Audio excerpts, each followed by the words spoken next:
Bom dia a todos e todas. Agradeço, Manuel, por passar a palavra. Bem-vindos a todos por mais esse dia. É um prazer receber a professora Elvira Arnoux para fazer essa conferência. Antes de passar a palavra a ela, eu gostaria de ressaltar a importância desse diálogo que a gente tem, nos últimos anos, estabelecido com pesquisadores da América do Sul, sobretudo pesquisadores da Argentina. Acho que nos últimos 5, 6 anos isso tem acontecido com bastante frequência, sobretudo aqui na UFSCar, por meio do Labor. Acho que durante bastante tempo a gente estabeleceu um diálogo muito forte com pesquisadores, com autores da Europa, sobretudo da França, mas acho que a gente não sabia muito que a gente tinha perto de nós pesquisadores que tratavam da mesma temática e pensavam abordagens que poderiam estabelecer diálogos profícuos para a gente. Então, até mesmo essa revista, esse número de revista que foi anunciado pelo Manuel, é resultado desse diálogo bastante profícuo que tem ocorrido nesses últimos anos, organizado pela Vanice e pelo Mariano Dagatti, e com trabalhos de todos nós aqui do grupo, nessa perspectiva do discurso político, nessa relação discurso, retórica e tudo mais. Então, eu passo a palavra à professora Elvira Arnoux para a sua conferência e depois, ao final, a gente abre para o diálogo, para a discussão. Obrigado, profesora. Muchísimas gracias. Sí. Bueno, muchísimas gracias a todos y a los organizadores del Congreso que me han permitido, bueno, asistir a un evento tan estimulante intelectualmente y también me ha permitido reencontrarme con colegas y amigos muy queridos. Bueno, gracias a todos y comienzo esta exposición que se inscribe en el campo de la glotopolítica, campo que estoy desarrollando, y que en términos esquemáticos atiende a la dimensión política de las intervenciones sobre el lenguaje y a la dimensión lingüística de los procesos políticos. En este caso me voy a referir a una intervención sobre la discursividad. Me voy a referir, les decía, a una intervención sobre la discursividad que es la tradición retórica, una extensa tradición que ha regulado los discursos en Occidente. Si pensamos la tradición retórica en un sentido amplio, podemos integrar las artes de predicar, las poéticas, los manuales de estilo periodísticos, y podemos llegar hasta la actualidad pensando, por ejemplo, en las orientaciones acerca del lenguaje simple en la administración o las formas de escribir en Internet. Es decir, son todas maneras de regular la discursividad. Piensen ustedes que a esas maneras se ha referido Foucault, aunque no atendió a la retórica, en esa conferencia que ha sido citada ayer, El orden del discurso en los años 70, la necesidad que tienen las sociedades de controlar y regular la discursividad, que hay un peligro, podemos decir así, en dejar fluir libremente esa discursividad. Entonces son intervenciones, yo voy a elegir los ejemplos de los manuales de retórica del siglo XIX, que se multiplicaron en ese siglo a pesar de que la retórica como tal estaba desprestigiada, iba a desaparecer de los estudios secundarios a fines o en el último tercio del siglo XIX. Pero en ese momento se multiplican porque es necesario formar a las nuevas élites, formar a las nuevas élites que van a desempeñar cargos diversos en los estados nacionales.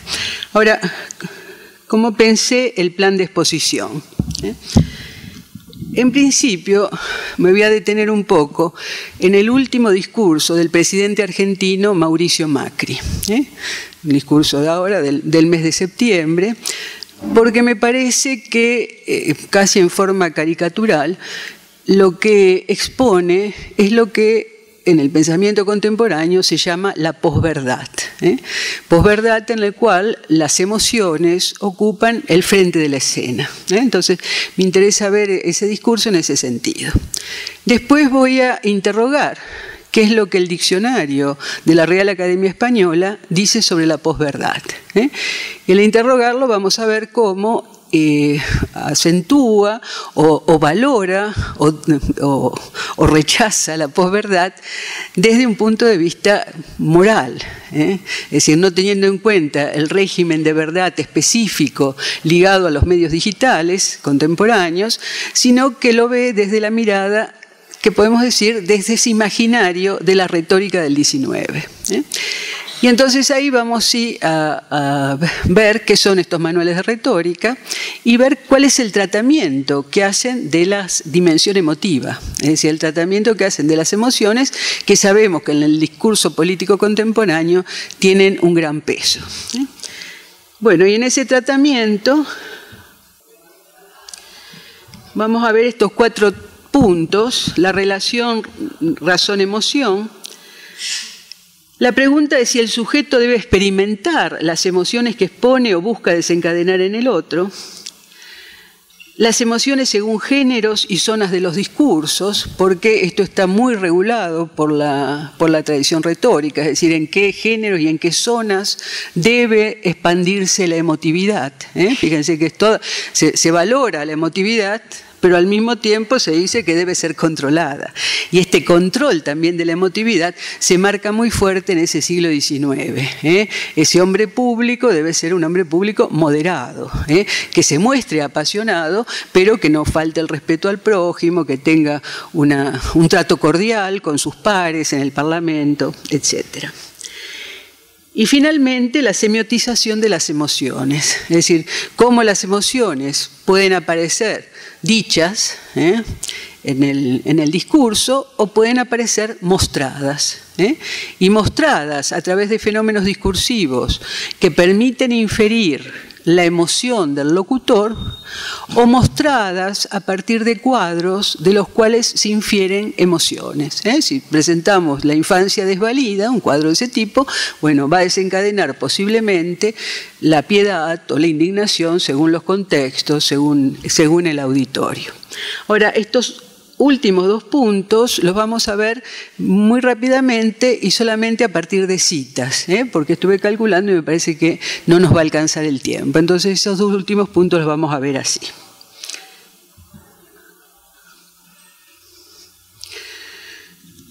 Bueno, el 3 de septiembre de este año, después de una corrida cambiaria de envergadura, el presidente Mauricio Macri dio un discurso a la población, previamente grabado, planteando el marco de las medidas de ajuste que iba a tomar y que expondría el ministro de Finanzas antes de su viaje a Washington para completar la negociación con el Fondo Monetario Internacional. Los medios, por ejemplo La Nación, señalaron que había sido intensamente preparado por los encargados de los discursos presidenciales, que los borradores fueron y vinieron entre ellos y el jefe de gabinete y el consultor principal, el ecuatoriano Durán Barba. Se aclaró que Macri participó de algunas reuniones y de la pulida final, más allá de los cambios de último momento. Los radicales, aliados del oficialismo, le habían pedido un liderazgo más afectivo, a lo que Macri atendió.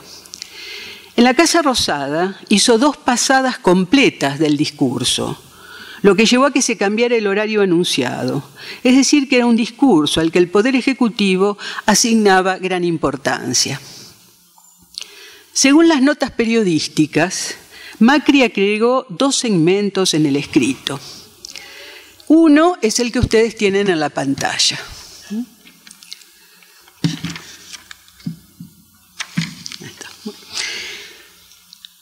Afirma el etos de aquel que sufre hondamente por la situación, los peores 5 meses de mi vida. Introduce, estableciendo la equivalencia con las vivencias actuales, su secuestro. Fue secuestrado el 24 de agosto de 1991 y estuvo 12 días secuestrado hasta que su padre, un rico empresario, pagó el rescate de $6 millones, de lo que posteriormente se recuperó una parte. Entonces, relaciona con el secuestro para mostrar la profundidad de la angustia que le ha generado la situación crítica. Esto fue interpretado por algunos sectores de la oposición como golpe bajo. Macri se desnuda frente al otro exponiendo sus heridas. Después, gracias al pero de ese texto, valoriza su actitud señalando que a pesar de esa situación límite que vivía, de la cual no es responsable, sino víctima como en el secuestro, y que hubiera podido llevarlo a cierta distancia defensiva para protegerse psicológicamente, a pesar de todo ello no dejó de sacrificarse, ni por un minuto, para enfrentar solidariamente con el pueblo que también sufría lo que estamos viviendo. Supuestamente esto afecta a todos por igual, al rico empresario y a los sectores más amplios de la población que no tienen recursos para enfrentar una nueva crisis. Las negociaciones le permiten polemizar con sus adversarios que pueden pensar, por un lado, que por su situación social y económica, estas turbulencias económicas, como las llama, no lo afectan, y por el otro, que no se dedica con la intensidad que se requiere a las tareas de su cargo. Lo que se propone es construir la representación de aquel entregado a su función por el bien de los otros, cuando hubiera podido asumir, como dijimos, desde su perspectiva, otras actitudes, justificables a partir de esas vivencias personales que expone. Esto se opone a lo que los mismos medios señalaban que el día anterior, mientras se sucedían acaloradas reuniones para decidir las medidas, en la Quinta de Olivos, residencia presidencial, por lo que se suponía que participaba de los debates, estuvo en su quinta personal jugando al pádel y al fútbol y recibiendo los servicios de su armonizadora personal. El otro agregado interpela al auditorio a través de una serie de preguntas retóricas que imponen una respuesta que los oyentes deben asumir en un vínculo emocional con el locutor. No es feliz. Nadie podría pensar que lo fuera, ni los pobres, cuyo aumento consignan las estadísticas, ni siquiera los profesores universitarios que llevan 5 semanas de medidas de protesta. Si bien no anuncia medidas menores que van a estar a cargo del jefe de gabinete o del ministro de Economía o de los responsables de las diferentes carteras, lo que se implicita es que no dará los recursos suficientes, ni responderá a los pedidos docentes, sobre todo cuando se espera una inflación prevista del 40%, pero señalando siempre cómo eso lo afecta emocionalmente. Otra vez la estrategia es también polémica.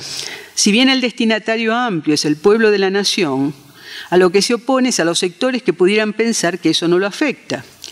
Como en el otro caso, prefiere ubicarse en el lugar de las emociones y las creencias y también evitar la confrontación directa que lo obligaría a apelar a una argumentación a partir de los datos de la gestión. Un entrenador en comunicación no verbal y neurooratoria señaló en un análisis registrado por los medios que en sus gestos y miradas mostró angustia y preocupación. Se habla además, en otro momento aparecen videos de los ensayos que hacía. Bueno, en el look formal y serio, que estaba viviendo un momento difícil. Se tocó el pecho señalando el corazón como centro de las emociones. Hubo un silencio seguido de un suspiro que demostraba que estaba afectado. Si consideramos el video de la puesta en escena, los gestos reforzaban lo que decía, lo mismo que algunos tonos más enfáticos en algunas zonas.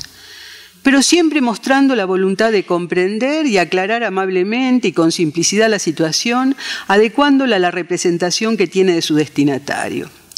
Si bien buscaba darle naturalidad a un discurso declamado, lo declamatorio se evidencia en algunas partes y muestra que no hubo lugar a la improvisación.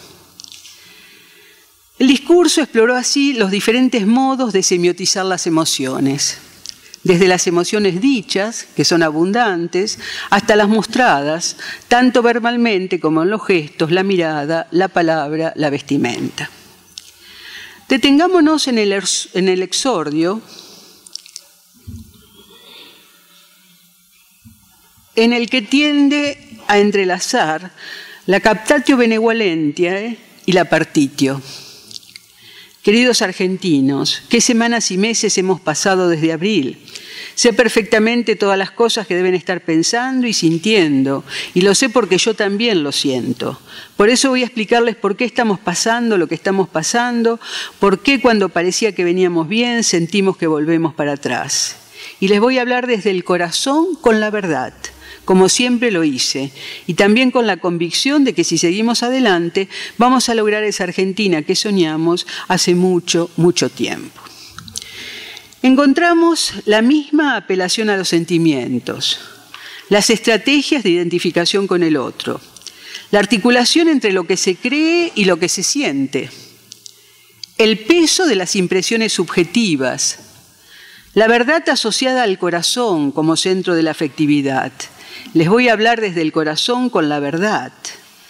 Como la verdad está asociada a las impresiones subjetivas y al universo de los afectos, es imposible pedir cuenta de las verdades que enunció desde el corazón y que no tuvieron correlato en la realidad, por ejemplo, las anunciadas en la campaña electoral. El sentimiento es el generador del relato que se va a construir sobre lo que estamos pasando, y lo es también de la proyección hacia el futuro. Vamos a lograr esa Argentina que soñamos, cuya fundamentación no requiere datos ciertos, sino simples certezas personales. Todas las emociones son positivas a lo largo del discurso, como corresponde a un comportamiento virtuoso.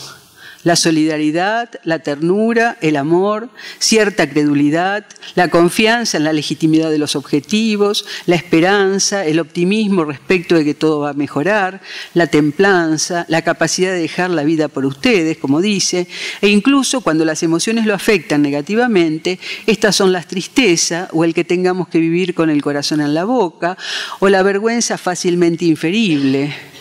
Los argentinos creemos que nuestro país sea mucho más que una colección de cuadernos escandalosos. La norma del discurso es evitar cualquier desmesura, que implica también cualquier apasionamiento. Las emociones cultivan lo que se condensa en el lema insistente en algunos grupos de paz y amor. No es difícil reconocer, hasta de manera caricatural, los rasgos de la discursividad política contemporánea de sectores de la clase dirigente argentina posterior al kirchnerismo, pero sobre todo de lo que se llama la posverdad. Al caracterizar esta última, se insiste en la convicción dominante de que los hechos objetivos influyen menos en la formación de la opinión pública que los llamamientos a la emoción y a la creencia personal. La oposición verdad-falsedad se vuelve irrelevante. El discurso de Macri expone aquella convicción, incluso en el relato de por qué cuando parecía que veníamos bien sentimos que volvemos para atrás. O en la frase de cierre: sigo creyendo sin dudarlo que tenemos todo para salir adelante, absolutamente todo. Bueno, interrogamos ahora la definición de posverdad del diccionario de la RAE. Entonces, el diccionario de la RAE, más que retomar los lugares comunes actuales sobre la posverdad, que giran en torno a que expresa un régimen de verdad propio de la era digital, activa la memoria de la tradición retórica, con sus juicios morales acerca de determinadas prácticas discursivas. Fíjense, distorsión deliberada de la realidad que manipula creencias y emociones.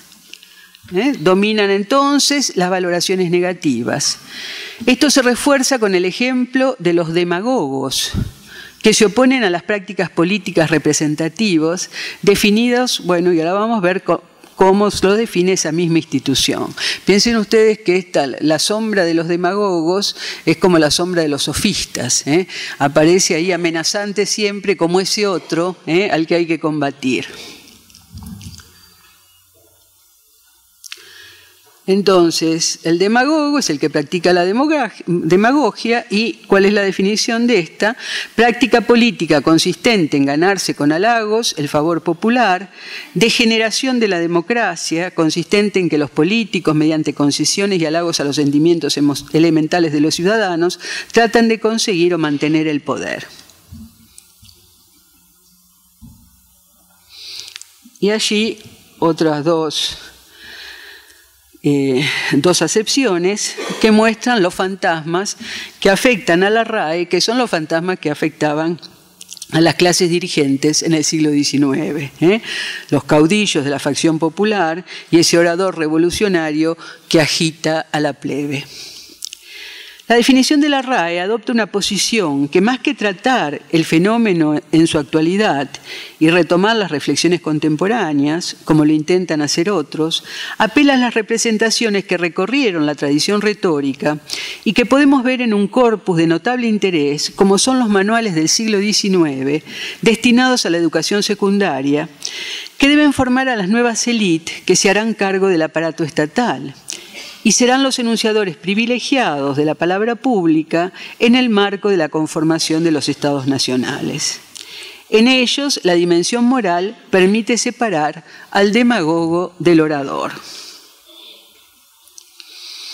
Bueno, cuando nosotros abordamos estas retóricas del XIX, es interesante ver o preguntarse por qué, cuando la retórica está desprestigiada, se multiplican estos manuales. Está desprestigiada porque desde el pensamiento ilustrado y sobre todo desde los ideólogos, lo importante es el encadenamiento de los argumentos y no lo que ellos llamaban el ornato, que eso era lo que se debía dejar de lado. También desde el romanticismo, que valoraba la inspiración, la ausencia de reglas, este dispositivo normativo estricto era cuestionado. Pero en ese momento, justamente un momento de formación, podemos decir en general, de los estados nacionales, la retórica ocupa un lugar importante en la enseñanza, sobre todo en esa enseñanza secundaria que se está ampliando y la enseñanza, como decía, que va a formar a las clases dirigentes. Y eso se debe posiblemente que ya las clases dirigentes no tenían un origen nobiliario, no habían adquirido que habían adquirido esas prácticas en otros espacios de socialización, pero los nuevos sectores necesitaban ese apoyo. Y también es interesante ver por qué desaparece a fines del XIX, justamente porque ya ingresan a la escuela secundaria otros sectores de la sociedad. Y esas clases dirigentes consideran que van a adquirir estos saberes retóricos en espacios de socialización propios o, por ejemplo, en las facultades de Derecho. Bueno, y algo que es importante es el tema de la escritura. Fíjense que en la tradición retórica la figura idealizada es la figura del orador, y del orador que debe dar la impresión de improvisar. Pero ¿qué es lo que se dice desde Quintiliano?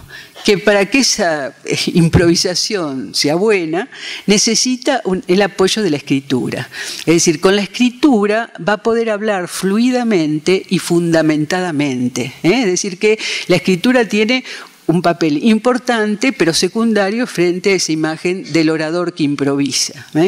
Esto va a cambiar en las artes ilustradas del fines del XVIII, del último tercio del XVIII, en el cual ya la escritura es tratada en su propia especificidad.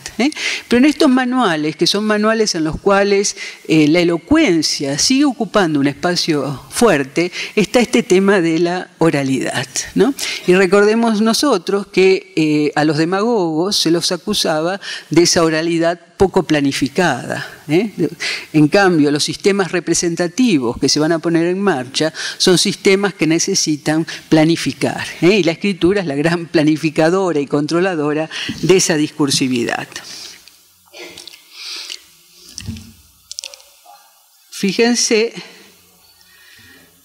lo que dice Juan Manuel Fernández de Agüero, que es profesor de filosofía de la Universidad de Buenos Aires en la década del 20 del siglo XIX, que son los cursos que se llaman cursos de ideología, pero que se ven obligados a introducir los temas de retórica. Entonces va a decir, la escritura multiplicada y sobre todo la impresa es el mayor preservativo contra las tempestades fácilmente excitadas por la elocuencia, en especial por la elocuencia popular. La escritura al servicio de la oralidad era lo que sostenía las formas legítimas de la elocuencia, que se diferenciaban entonces de la popular ejercida por demagogos, caudillos y otros personajes asociados con la anarquía y el caos. Algunos autores proyectan lo popular al pasado y hablan de la elocuencia de los antiguos frente a la elocuencia de los modernos. Los primeros necesitan en muchos casos conmover a la plebe, mientras que los otros se dirigen a sus pares razonadamente y no necesitan excitar las pasiones como en las formas de democracia directa. En la definición de la RAE, la distorsión deliberada de una realidad, entre comillas, expone el tema de la verdad como, y cito como la define la misma RAE, como la conformidad de las cosas con el concepto que de ellas forma la mente. Y también como, cito, conformidad de lo que se dice con lo que se siente o se piensa. Se articula así la representación de lo real y la dimensión moral de las prácticas verbales públicas. Debemos destacar, por un lado, que a la retórica le preocupa cómo se prueba discursivamente la verdad que se sostiene para convencer al otro. De allí el logos como el espacio en el que el razonamiento metódico permite derivar una conclusión que sea aceptada. Pero no deja de considerar la retórica que hay pruebas extratécnicas, documentos, testimonios o elementos materiales que se pueden enarbolar en apoyo de las tesis. En el discurso jurídico, por ejemplo, la presentación de una sábana ensangrentada o las afirmaciones anteriores del imputado, como pruebas, es decir, las pruebas técnicas son logos, etos y patos, y las no técnicas, todos estos testimonios, documentos que se pueden presentar. Entonces, todo discurso razonado apela tanto a unas como a otras. Ahora bien, ese razonamiento convoca las creencias y los valores compartidos, los lugares comunes que permiten desplegar el discurso entimemático. Y también recurre al conocimiento de las emociones del otro en la medida en que busca persuadir a partir del patos y a partir de la construcción de una imagen de sí, el etos, no ajeno a lo emocional y vinculada con los valores de la sociedad en la que se profiere el discurso. Es decir, que creencias y emociones, a lo que se refiere la RAE, se activan cuando se busca hacer que el otro adhiera a las tesis que se proponen para su asentimiento, como diría Perelman, sabiendo que están sujetas a controversia, y eso también es importante, no es como la demostración científica, sino que es un espacio sometido a controversia. Se tiende, por cierto, a influir en la opinión pública y en actitudes sociales. Es este el otro de los sintagmas de la definición de la RAE de posverdad. Objetivo no solo legítimo en la retórica, sino buscado y que justificaba incluso la existencia de la institución como espacio intelectual y formativo en el que múltiples procedimientos generaban el efecto de verdad. ¿En qué residiría la diferencia de la perspectiva retórica acerca del ejercicio de la palabra pública respecto de lo que la RAE asigna a la posverdad? La diferencia consistiría en que la RAE habla de manipular y de distorsión deliberada, es decir, de prácticas conscientes de un uso engañoso. Y es esto lo que los manuales de retórica no admiten, porque consideran la dimensión moral de la práctica. A esta se convocó tempranamente, como forma tal vez de exorcizar a los sofistas, que tenían la reputación de manipuladores. Esto es sintetizado con cierto dogmatismo por Quintiliano en el siglo I, que plantea que el orador debía ser un hombre de bien, es decir, que esa distorsión deliberada y la manipulación basada en el engaño eran inadmisibles. Quintiliano dice: no solo digo que el que ha de ser orador es necesario que sea hombre de bien, sino que solo lo puede ser aquel que lo sea. El hombre malo es al mismo tiempo necio, y ningún necio podrá llegar a ser orador. Esta posición no está ausente en la formación de las nuevas élites del XIX, formación que se da en el espacio escolar. José Luis Munarriz, por ejemplo, Señala, si tenemos alguna sospecha de la mala fe y doblez del orador, de su corrupción o bajeza de ánimo, podrá divertirnos con sus discursos, pero estos serán mirados como un artificio o mero entretenimiento y no nos harán efecto alguno.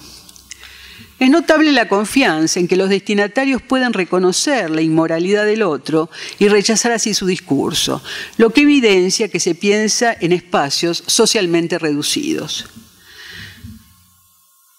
Vicente Fidel López, por su parte, dice: un hombre inmoral no conseguirá ser jamás el favorito de la opinión pública ni el representante de los grandes y serios intereses de su patria.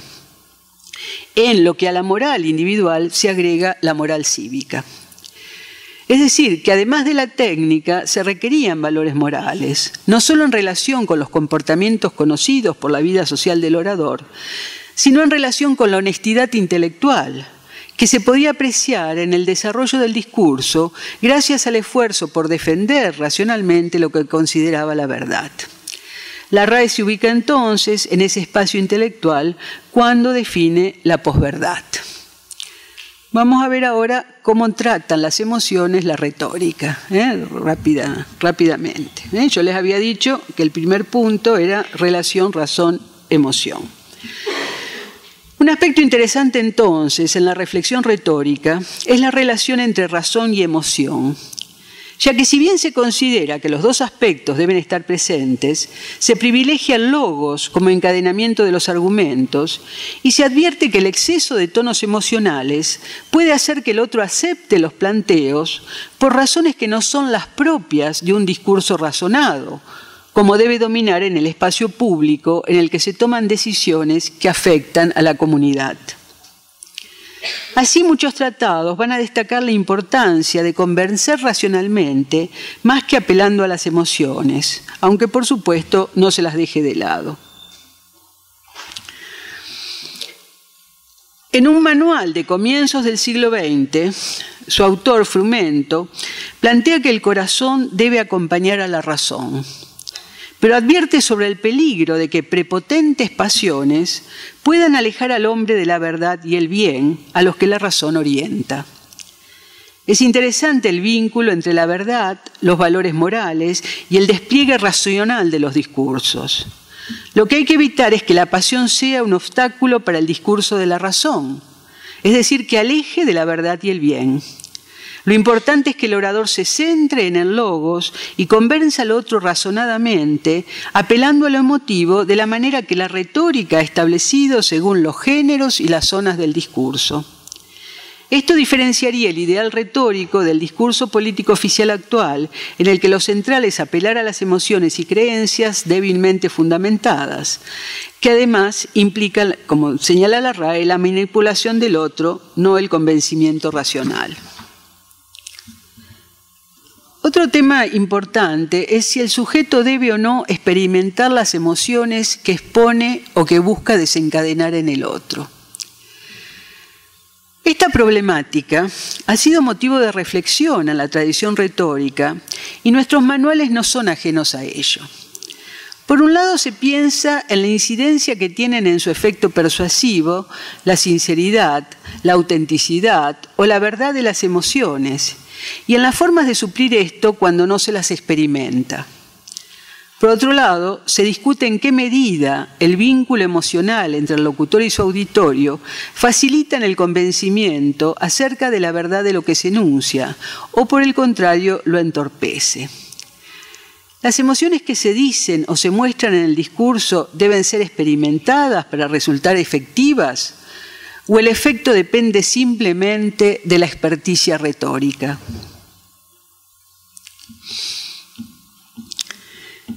Muchos autores señalan la eficacia persuasiva de experimentar las mismas emociones que se busca generar para que el discurso tenga la fuerza de lo vivido y movilice a los destinatarios. Para conmover a otros, lo más eficaz es conmovernos nosotros mismos.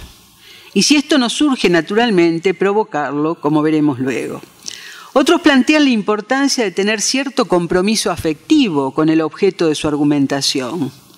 Es menester que el orador ame fuertemente la causa que patrocina. En relación con la elocuencia, lugar destacado de reflexión sobre el tema, se reitera que las pasiones se despiertan en el otro si el orador se deja arrebatar por ellas. De allí que se critique la impresión de frialdad y desinterés del orador y se exalte el entusiasmo y el calor de los oradores públicos.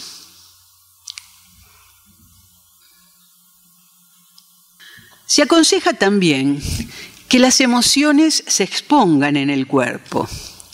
Así el mismo autor, apoyándose en Quintiliano, señala la importancia que tienen en los aspectos no verbales y cómo estos intervienen en la persuasión.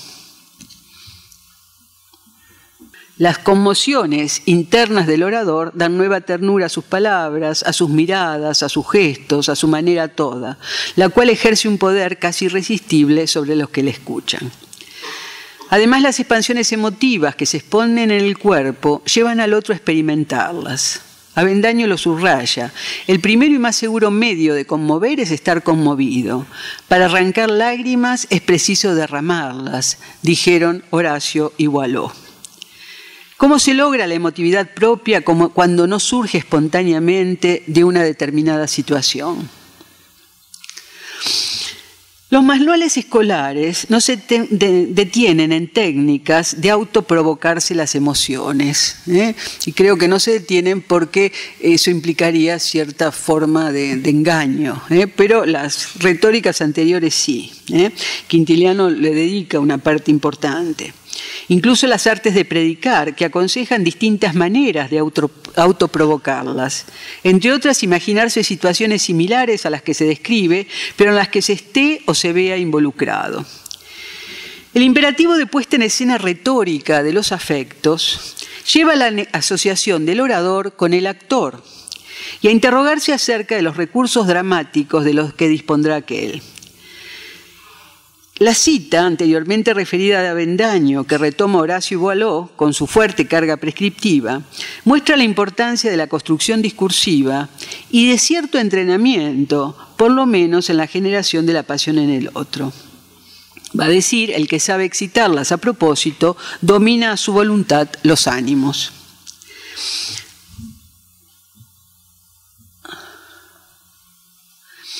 Algunos autores se detienen en el hecho de que habitualmente, y sobre todo en la escritura, no experimentamos las emociones que queremos exponer o activar en el otro, por lo cual son necesarias reglas que nos orienten. Es decir, se puede decir, bueno, la oralidad, las emociones pueden despertarse frente al auditorio por esa relación de simpatía, pero el problema es cuando escribimos, ¿qué hacemos con estas emociones? El periodismo, por ejemplo, que se asocia con la elocuencia, fíjense que cuando se ingresa bastante tardíamente el periodismo en las retóricas del 19, más o menos en el segundo tercio, se busca cómo ubicarlo. Si se piensa que es una elocuencia escrita, es lo deliberativo llevado al papel. Entonces, el periodismo, por ejemplo, que se asocia con la elocuencia, ya que el artículo de fondo es algo así como lo deliberativo escrito, requiere el conocimiento técnico respecto de la exposición y generación de emociones. Las reglas deben atender a lo que es propio de la exposición natural de las emociones. Fíjense que está permanentemente señalándose que la retórica describe cómo se expanden naturalmente las emociones, describe lo que puede observar y de allí surgen las reglas. Acá aparece lo que es común en todos los instrumentos lingüísticos de desplazamiento de lo descriptivo a lo prescriptivo. Al decir cómo es, se están señalando cómo debe ser. Hermosilla también había afirmado: como ellos, los autores de composiciones literarias están por lo general muy tranquilos cuando escriben y solo se revisten artificialmente de los afectos que desean inspirar a sus lectores. Es entonces necesario que el arte les suministre reglas seguras para que no equivoquen el verdadero tono de las pasiones, sustituyendo a su irresistible elocuencia la vana declamación. Para ello es necesario el conocimiento detenido de los géneros, los estilos, las zonas discursivas, las figuras que se pueden asociar con las emociones y no dejar de lado la adecuación al motivo del discurso, a la situación y a los rasgos propios del auditorio. En cuanto al vínculo emocional entre locutor y alocutario, se pueden identificar dos posiciones. Por un lado, los que consideran que es la base de la persuasión, a lo que orientaba la referencia Horacio. Cortejón, por ejemplo, asocia las emociones a la persuasión generada por mecanismos identificatorios derivados de la empatía entre locutor y alocutario. Dice, la persuasión es el alma que se entrega por completo, que da sus propios sentimientos, pasiones, ideas, a los sentimientos, a la voluntad, a las ideas del otro. Frumento también dice, el alma del improvisador responde al alma del auditorio, ambas se tocan, se mezclan, se confunden. Y en el mismo sentido, Cortejón aconseja que los oyentes se enojen, se calmen, se admiren, que desprecien o amen lo que el orador detesta o alaba, que se hastíen, teman, esperen, se alegren o se entristezcan, según la índole del asunto sobre que el orador diserta. Es ahí lo que entendemos por arte y medios de convencer. Es decir, no solo que experimente las pasiones, sino que el vínculo afectivo con el otro sea un vínculo sólido. Para otros, ese vínculo no es conveniente. La emoción propia puede dejar indiferente al otro, ni pertinente, porque lo que se debe lograr es despertar emociones en el oyente o lector a través del discurso, en lo cual interviene el saber retórico. Sintetizando, si bien se valora la verdad de las emociones y se duda de la eficacia de aparentarlas, los manuales o consideran la posibilidad de autoprovocarlas en situaciones orales, o en estas y sobre todo en las escritas, de conocer los modos de semiotizarlas para compensar con el apoyo técnico la ausencia de emociones. Esto se debe a que el vínculo emocional entre locutor y alocutario es fundamental para la persuasión. Sin embargo, algunos van a objetar esto señalando, como dije antes, que no es ni conveniente ni pertinente. Las emociones, entonces, según géneros y formas de los discursos, y zonas de los discursos. Como dijimos, las emociones que se exponen o que se busca desencadenar en el otro son legítimas, pero deben ser reguladas. Y una de las formas es determinando los géneros y los lugares que las admiten o las exigen. Los efectos que se alcancen dependerán del tipo de auditorio y del universo de creencias compartido. Como el auditorio es más definido en el ejercicio de la elocuencia, no solo oral, sino también escrita, al tratarla es cuando los autores se detienen en los aspectos emocionales. Consideraremos solo aquellas formas de elocuencia vinculadas con las prácticas políticas orales, aunque la retórica se detenga en la elocuencia religiosa, en la forense, en la periodística y, por supuesto, en todos los géneros, incluso los géneros literarios. Debemos pensar que cuando son orales, el orador está presente frente al auditorio y a su manera interactúa con él. No es un discurso grabado como el que consideramos de Macri. En relación con la elocuencia, las retóricas privilegian la pasión, es decir, emociones con cierta fuerza.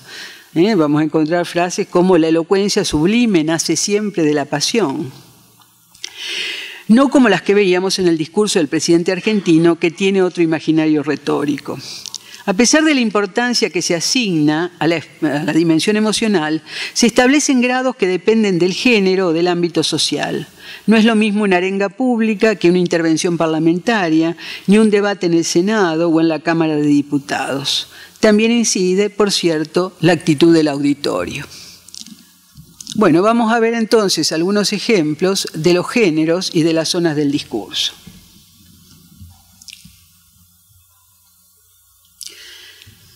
En relación con el discurso parlamentario, que están ahí en la... El orador debe dominar el estilo elevado, culto, reposado.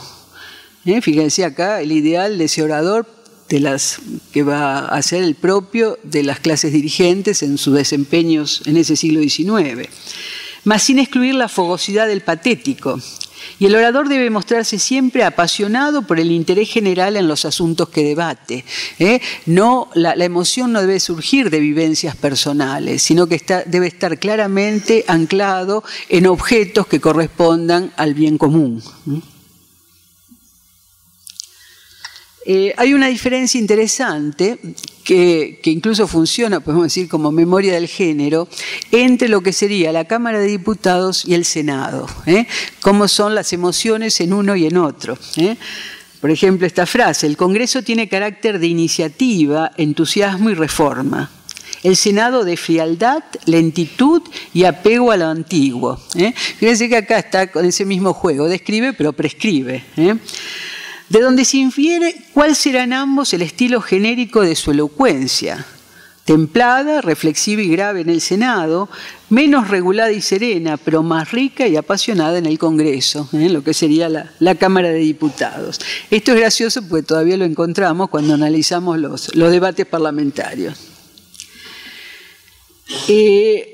Otro aspecto interesante es que se señala que muchas veces la emotividad del que participa en estos espacios deliberativos surge del gesto de la asamblea, ¿no?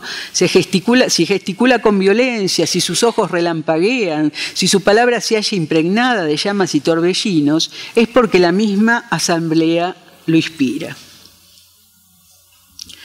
Bueno, las retóricas también tienen en cuenta las arengas populares, porque estas clases dirigentes necesitaban también movilizar al pueblo, es decir, que no podían dejar de lado. Ahora, ¿qué dicen?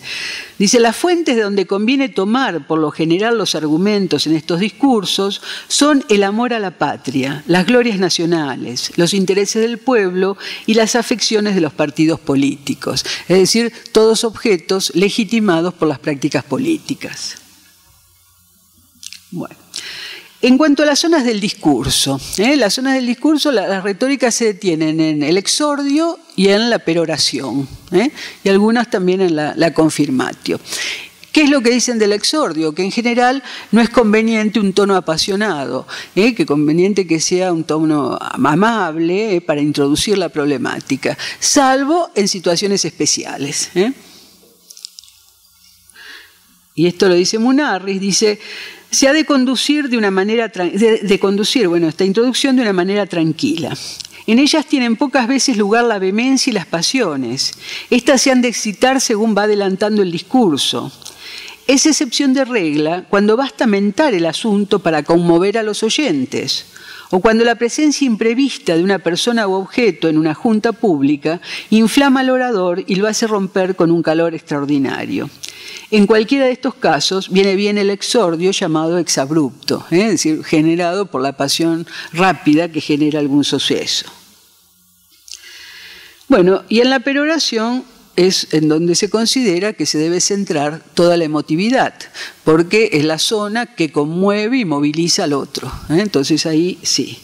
Entonces, dice, el patético puede admitirse en todas las partes del discurso, pero especialmente en la persuasión es donde conviene.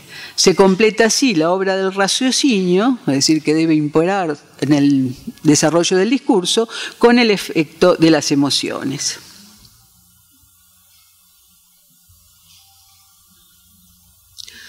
Bueno, y Frumento, que es una gramática bastante tardía de la serie, porque es comienzos desde 1900, y que se interesa por el discurso forense también. Dice, los argumentos más seguros y convincentes deben ser amplificados. Consiste en cierto modo copioso y vehemente de argumentar, por el cual la dignidad, amplitud, indignidad y atrocidad de la cosa la demostramos de tal suerte que hiere los ánimos, promueve los afectos y se graba profundamente en la memoria del concurso. Bueno, y en relación con la semiotización de las emociones, yo les decía que las emociones pueden ser dichas o pueden ser mostradas, ¿no es cierto? Cuando son mostradas por fenómenos discursivos como el estilo, el tono, las figuras, se infieren emociones que experimenta el locutor. Ahora, para el patos es fundamental la presentación de cuadros de los cuales se infieran las emociones. Entonces las emociones mostradas pueden estar en uno o en otro. Las emociones dichas no son valoradas.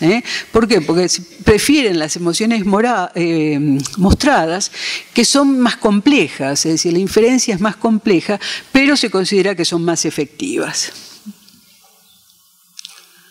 Bueno, entonces esas dos formas están en muchos de estos autores de retórica. Dice, como es fácil comprender, el patético puede alcanzarse de varias maneras. El orador se deja arrastrar por el ardor y expresa la pasión por medio de sus palabras, esa es una de las formas, o expone los hechos con artificioso detenimiento y sin parecer conmovido para presentar un cuadro que conmueva al auditorio. De aquí nace una diferencia entre patético directo y patético indirecto.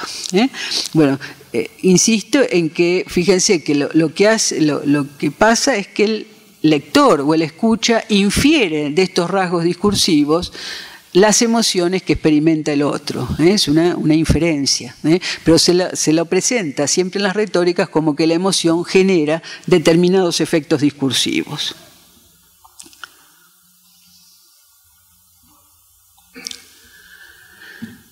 Colibé iba a decir lo mismo: de dos maneras pueden ser presentados los sentimientos del ánimo, directamente, como cuando los expresamos por medio de la interjección y las exclamaciones, cuando los declaramos, analizamos y explicamos, o indirectamente, como cuando arrancamos lágrimas con la simple narración o descripción de un suceso lamentable. Es diferente hacer ver a los oyentes que se deben conmover que conmoverlos efectivamente. Para lograr esto último se ha de pintar de la manera más natural y más fuerte el objeto de la pasión que deseamos excitar y se ha de describir con unas circunstancias que sean capaces de despertar el ánimo de los oyentes. Fíjense cómo se privilegian esos cuadros, esos relatos, de los cuales van a inferirse determinadas emociones. Bueno, una de las formas, es decir, de semiotizar las emociones es a través del estilo. Entonces las retóricas se dedican intensamente a clasificar distintos tipos de estilos. Algunos van a ser esos estilos vehementes, que son los que van a privilegiar, o los estilos sublimes, por ejemplo. Veamos algún ejemplo. El estilo sublime no puede ser sostenido en todo el cuerpo del discurso. Es propio solo de ciertos pasajes de él, de algunos momentos en que nos dejamos dominar por la pasión de lo bello, de lo bueno y de lo verdadero. Fíjense estos tres términos donde se muestra la articulación que la retórica hace entre estos elementos, ¿no es cierto? La verdad, la bondad, la belleza. Eso aparece articulado. López va a decir: llamamos también vehemente el estilo en que vemos al escritor apasionado por una idea, un sentimiento, romper con ligereza las trabas de la expresión y manifestar en el modo con que teje sus frases y períodos que quiere llegar pronto, etc. Es decir, la idea de que esa es una construcción discursiva, cómo teje las frases y cómo las articula. Después, otras referencias, otro tipo de estilo. Va a decir: el estilo cortado es propio de la enumeración, de la descripción, de las narraciones rápidas, de los momentos en que la pasión nos arrebata. Frente a eso, al cortado, el periódico, es decir, el que considera los períodos mucho más lentamente, es propio de la discusión tranquila, de la amplificación y de los asuntos elevados en general. Fíjense que está permanentemente presente la idea de adecuación, que es algo que viene desde la retórica griega, es decir, cómo el discurso debe adecuarse a distintas cosas, al objeto, al auditorio, al destinatario, etcétera, ¿no es cierto? Y acá eso se ve con claridad. Bueno, y en cuanto a las figuras, fíjense que la retórica hace catálogos notables de figuras. Piensen que todos estos temas entran en lo que la retórica llamaba la elocutio. Y cuando se habla de la tradición retórica en sentido amplio, se dice que se va restringiendo al elocutio y sobre todo a las figuras. Esta clasificación de figuras ocupa un espacio grande y son innumerables las figuras que se catalogan y en una serie de ellas está presente el tema de las emociones. Fíjense, por ejemplo, la combinación, dice: esta figura propia solo del que se halla bajo la influencia del dolor o de la ira, excitados por cualquier causa, consiste en amenazar a alguno con males o desgracias terribles que han de sucederse. O la permisión. Esta figura sirve para mover la compasión de la misma persona que ha causado nuestro sufrimiento, quejándonos de él y permitiéndole, invitándole, si es posible, a que no los cause mayores. Otras figuras se asocian también a la afectividad, por ejemplo, la ironía y el sarcasmo.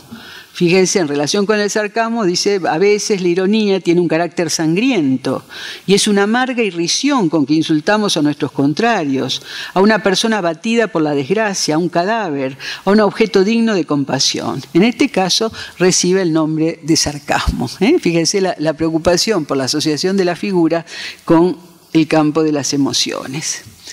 Bueno, entonces, estilo, figuras, pero también tono y todo lo que tenga que ver con la actio, con la puesta en escena discursiva.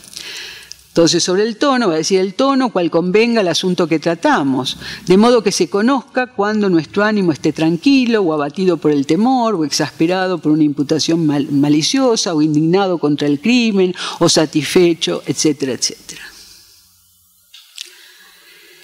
En relación con la acción, se ha de atender, como en los tonos, a los gestos y miradas con que se expresan más ventajosamente en el trato humano la compasión, la indignación y cualquier otro afecto, a fin de regirse por ellos el orador.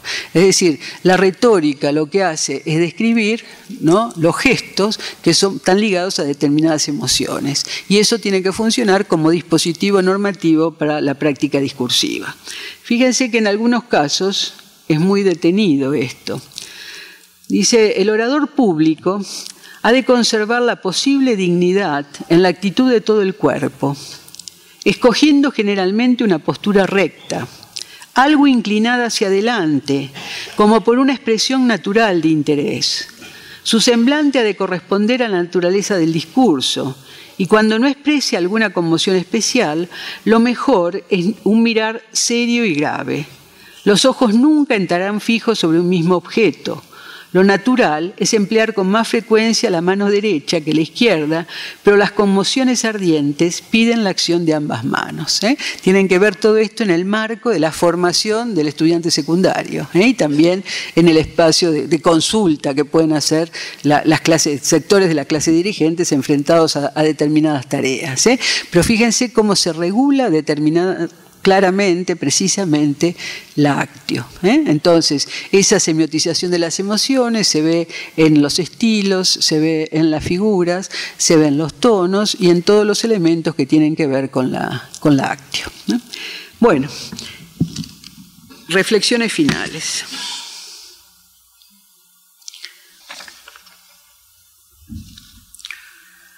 Entonces, recapitulando.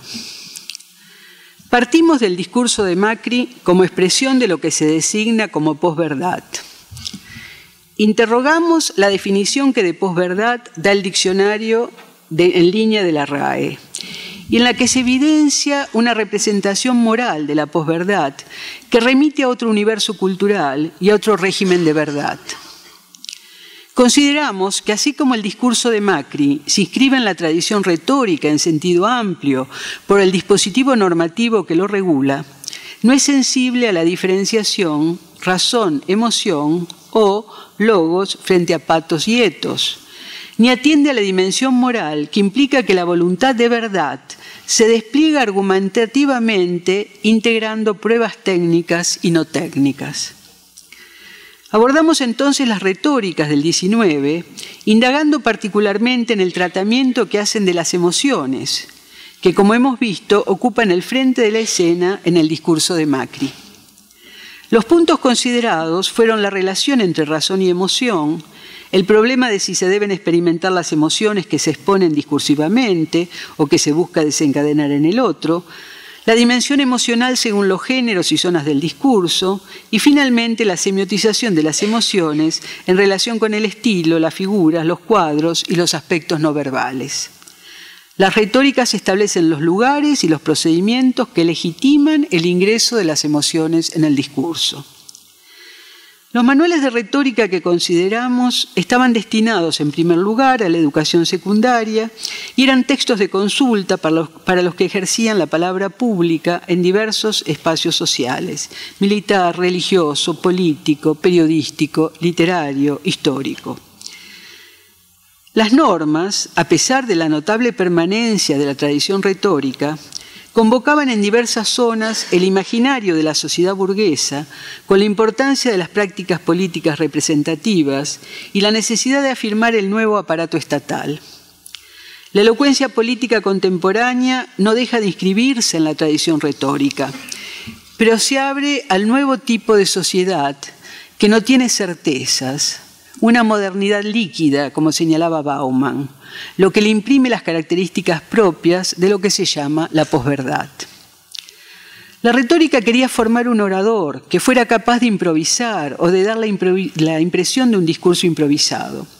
Para ello insistía en el saber técnico que debía dominar cuando enfrentaba a su auditorio y en la importancia de una escritura previa, propia, de apoyo para hablar con mayor fluidez y fundamentadamente.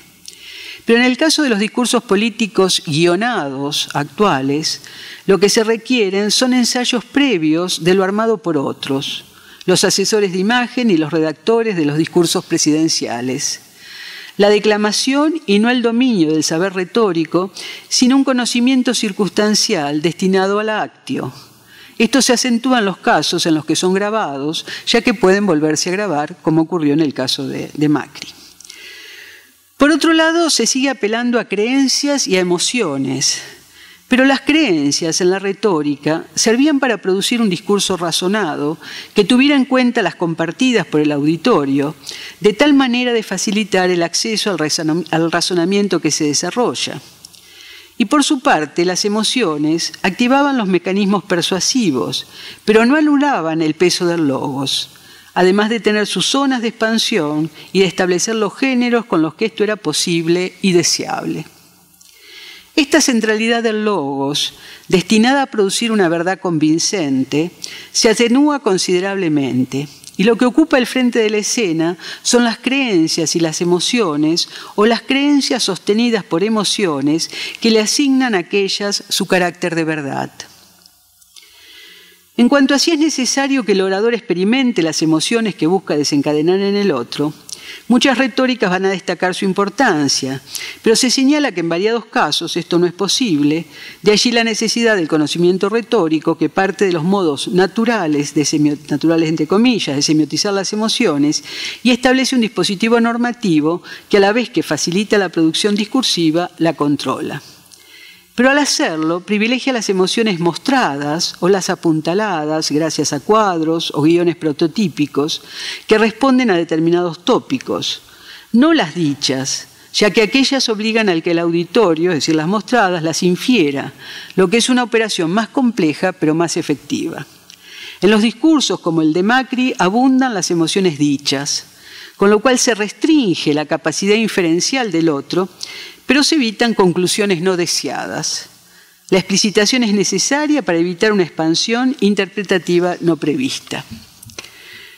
Finalmente, si bien los discursos inscriptos en el régimen de la posverdad no son ajenos de ninguna manera a la tradición retórica, no consideran pertinente lo que para esta era fundamental, la dimensión moral, sin la cual el discurso producido, que debe atender a las tres pruebas técnicas, etos, logos y patos, y a las no técnicas, sería simple manipulación y en su ausencia de límites próxima a las prácticas demagógicas cuestionadas en la definición de la RAE. Bueno, gracias.